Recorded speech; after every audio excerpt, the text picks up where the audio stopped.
কুড়িগ্রামে ধরলা নদীর পানি কমতে শুরু করলেও থামেনি ভাঙন। ফুলবাড়ী উপজেলার গোরক মণ্ডল এলাকায় প্রায় 1 কিলোমিটার জুড়ে ভাঙছে কৃষি জমি ও বসতভিটা। বছরের পর বছর ধরে ভাঙনের শত শত পরিবার নিঃস্ব হলেও ভাঙন রোধে কার্যকর পদক্ষেপ না নেয়ায় হতাশ স্থানীয়রা।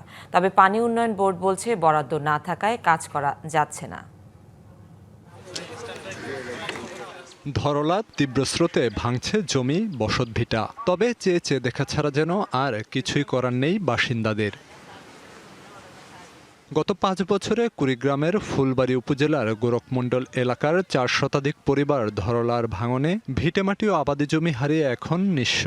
এবারও আগ্রাসী এই নদী। বাবার বাড়ি ওইদিকেও নদী ভঙ্গন, স্বামীর বাড়ি তো আসছি, স্বামীর বাড়ির নদী ভঙ্গন, কোথাও আমার জায়গা নাই। নদী এমন ভাবে ভাঙছে যে আমাদের বাবা মা জেঠা জেঠি মারা গেছে, হে গুড় পর্যন্ত থাকতেছে না।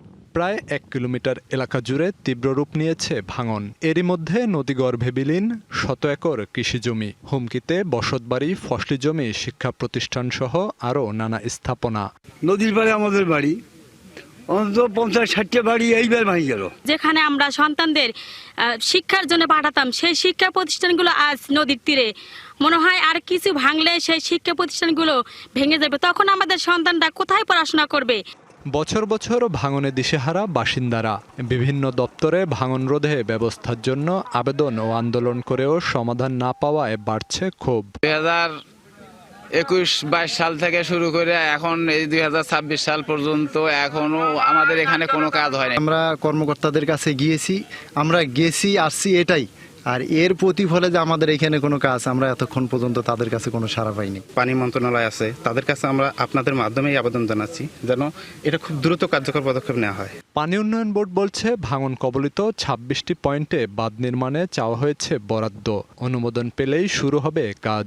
আমাদের ইতিমধ্যে 46টি পয়েন্টে কাজ চলমান আছে, যেখানে অধিক ঝুঁকিপূর্ণ এলাকা, এবং আরও 26টি পয়েন্ট আমরা আইডেন্টিফাই করেছি যেখানে ব্যাপক ভাঙন চলছে এবং কাজ করা প্রয়োজন। আমরা আশা করছি এই পয়েন্টগুলো দ্রুততম সময়ের মধ্যে আমরা সেখানে ব্যবস্থা নিতে পারবো। এই বিষয়ে আমরা ঊর্ধ্বতন দপ্তরের সাথে যোগাযোগ অব্যাহত রাখছি। নদীপাড়ের বাসিন্দাদের সুরক্ষায় সরকার থেকে দ্রুত পদক্ষেপ নেওয়া হবে এমন প্রত্যাশায় এখন স্থানীয়দের। DBC news desk.